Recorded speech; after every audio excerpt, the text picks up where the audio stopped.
عمومی طور پہ کہا جاتا ہے یہ دنیا میں ہیں، یہ دین والے ہیں، اور یہ دو تقسیمات کر دی جاتی ہیں۔ یہ تقسیمات ہمارا دین ہمیں نہیں سکھاتا۔ دونوں پلڑے برابر رکھو، دنیا بھی اور دین بھی۔ اصل دنیا کیا ہے؟ ملا رومی بولے چیز دنیا از خدا غافل بدن۔ دنیا ہے کیا؟ خدا سے غافل ہونے کا نام دنیا ہے۔ وہ آپ چاہے ممبر پہ بیٹھ کے غافل ہیں یا دکان پہ بیٹھ کے غافل ہیں، وہ آپ دنیا داری کر رہے ہیں۔ یہاں مقصد لوگوں کے دل اپنی طرف موڑنا، لوگوں کی جیبیں ڈھیلی کرنا، لوگوں میں اپنے آپ کو محبوب اور اپنے آپ کو جو ہے وہ لوگوں کا مقصود بنانا، اپنے بت کو تراشتے رہنا کہ لوگ پوجا پاٹ کرتے رہیں۔ یہ ممبر پہ دکانداری ہو رہی ہے، اور دوسرا دکان پہ بیٹھا ہے لیکن سچ کا دامن نہیں چھوڑتا۔ میرے حضور نے فرمایا سچا تاجر قیامت کے دن پیغمبروں کے ساتھ اٹھایا جائے گا۔ تو دنیا اور دین یہ دونوں ساتھ ساتھ چلتے ہیں۔ تو دین اور دنیا دو الگ الگ خانے نہیں ہیں۔ اسلام ترک دنیا سے روکتا ہے لیکن گھر کے دنیا سے بھی بچنے کی تلقین کرتا ہے۔ رہبانیت کا درس بھی نہیں دیتا۔ لا رہبانیت فی الاسلام، اسلام میں رہبانیت نام کی کوئی چیز نہیں ہے کہ تم گھر بار چھوڑ دو، تم بستی چھوڑ دو، تم کوہ غار کی زندگی اختیار کرو۔ اسلام کا یہ مزاج نہیں ہے۔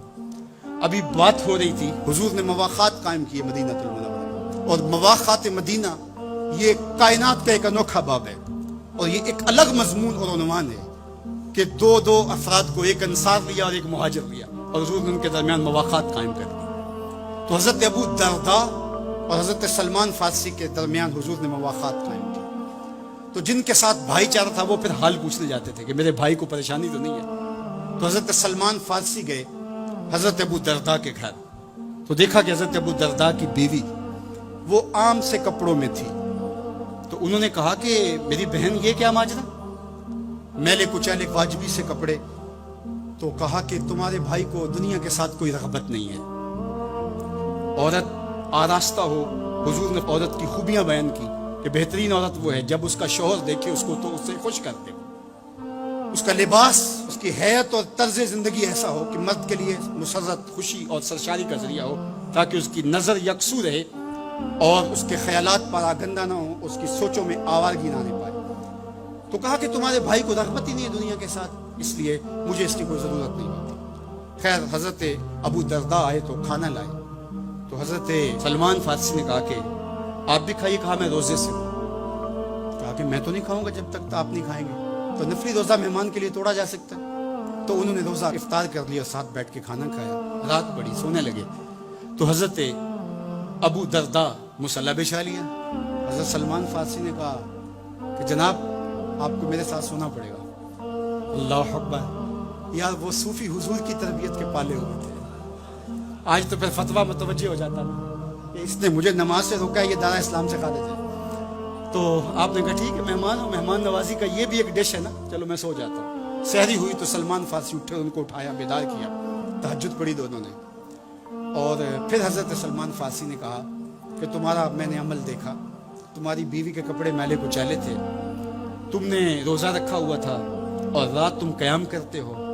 تو کہا کہ تمہارے نفس کا بھی تمہارے اوپر حق ہے، تمہارے اہل خانہ کا بھی تمہارے اوپر حق ہے، اور تمہارے رب کا بھی تمہارے اوپر حق ہے، اور تمہارے مہمان کا بھی تمہارے اوپر حق ہے، اور ہر ذی حق کا حق تمہیں ادا کرنا ہوگا۔ اور یہ بات چھڑی اور پھر دونوں چلتے ہوئے حضور کے پاس آ گئے۔ خوشا وہ وقت کے فیض عام تھا ان کا، خوشا وہ وقت کے بطحا مقام تھا ان کا۔ کیسے وہ لمحے تھے، آج تو وہ کوئی ملتا ہی نہیں ہے۔ درد ہو تو سنائیں کس کو، زخم ہو تو دکھائیں کس کو، دکھڑے ہوں کس کی دہلیز پہ رکھیں، کس کے کندھے پہ سر رکھ کے روئیں، کوئی رہا ہی نہیں ہے۔ تو وہ اٹھے اور حضور کے پاس آئے، اور حضرت سلمان نے اپنی کہانی سنائی اور ابو درداء نے اپنی بات کہی۔ تو میرے حضور نے کیا کہا سنو، ارشاد فرمایا صدق سلمان، کہا میرے سلمان نے سچ کہا ہے۔ تو ہمارا دین ہمیں یہ کہتا ہے کہ تمہاری زندگیاں خوبصورت ہو، رب کا حق بھی ادا کرو۔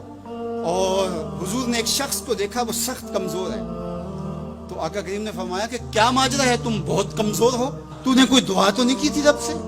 کہا جی حضور میں نے اللہ سے دعا کی تھی۔ کیا دعا مانگی؟ کہا میں نے اللہ سے کہا مالک جو بھی تکلیفیں ہیں، مصیبتیں ہیں، وہ آخرت کے حصے کی بھی دنیا پہ بھیج دے تاکہ یہیں فارغ ہو کے جاؤں، آخرت میری صاف ہو جائے۔ تو بڑے دکھڑے ہیں، بڑے غم ہیں، بڑی اذیتیں ہیں، بڑی بیماریاں ہیں جس نے مجھے کمزور کر دیا۔